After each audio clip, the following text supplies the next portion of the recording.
করে করে কিছু কুচক্রী মহল তাদের উদ্দেশ্য সফল করার জন্য ঢাকা 6-এর একজনকে তাদের সাথে নমিনেশন দেওয়া হয়েছে। আরেকটি হাজি সেলিম আমরা এই এলাকায় জন্ম দিতে চাই না।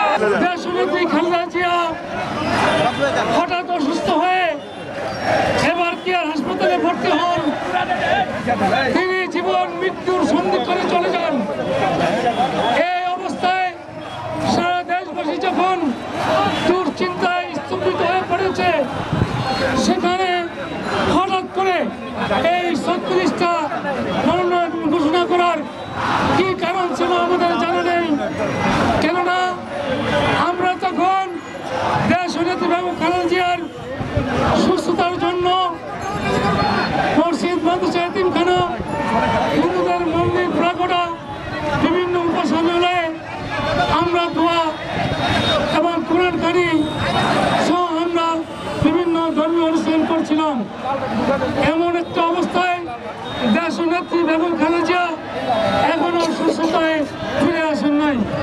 কাজেই করে করে কিছু কুচক্রী মহল তাদের উদ্দেশ্য সফল করার জন্য ঢাকা 6 আসনের লোক তাকে ঢাকা 7 আসনে আন্দোলন সংগ্রামে অনেক নেতা থাকার পরেও ঢাকা 6-এর একজনকে ঢাকা 7-এ নমিনেশন দেওয়া হয়েছে। আমরা এর তীব্র নিন্দা এবং প্রতিবাদ জানাই।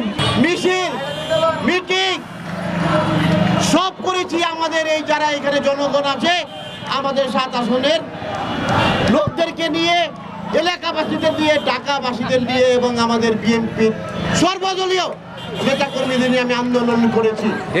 আমি এই যে নতুন ঘুরা ওই রাষ্ট্র 7 আসনে 6 আসন থেকে এই তো কখনো আমি আন্দোলনে দেখি নাই।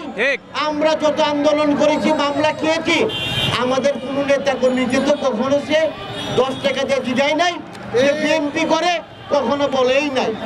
সে বিল্ডিং এর কাজ করেছে, সে নির্মাণের কাজ করেছে, সে ডেভেলপারের ব্যবসা করেছে, আওয়ামী লীগের লোকের সঙ্গে মিশা।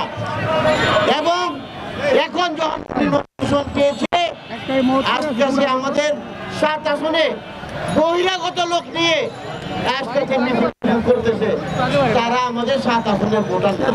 আজকে আমরা দেখতে পেয়েছি বহিরাগত লোক ডেকে এনে পুরাতন ঢাকা আজকে সয়লাভ করে ফেলা হয়েছে। এরা স্থানীয় ভোটারও নয়, হরতালের মতো কর্মসূচি দিতে বাধ্য হবে। আমাদের হৃদয়ের আকুতি আপনারা শুনতে পাচ্ছেন, আমাদের হৃদয়ের অনুভূতিগুলি আপনারা বিবেচনা করুন। আমরা এই ধানের কিসের লোক, আমরা পুনরুদ্ধার করেছি। আরেকটি হাজি সেলিম আমরা এই এলাকায় জন্ম দিতে চাই না। আগামী দিনে আরো কর্মসূচি আসবে, আমরা ইনশাল্লাহ আপনাদের সকলকে এই কর্মসূচিতে থাকার আহ্বান জানিয়ে দেশে দেশে সবার সাথে দ্য নিউজ।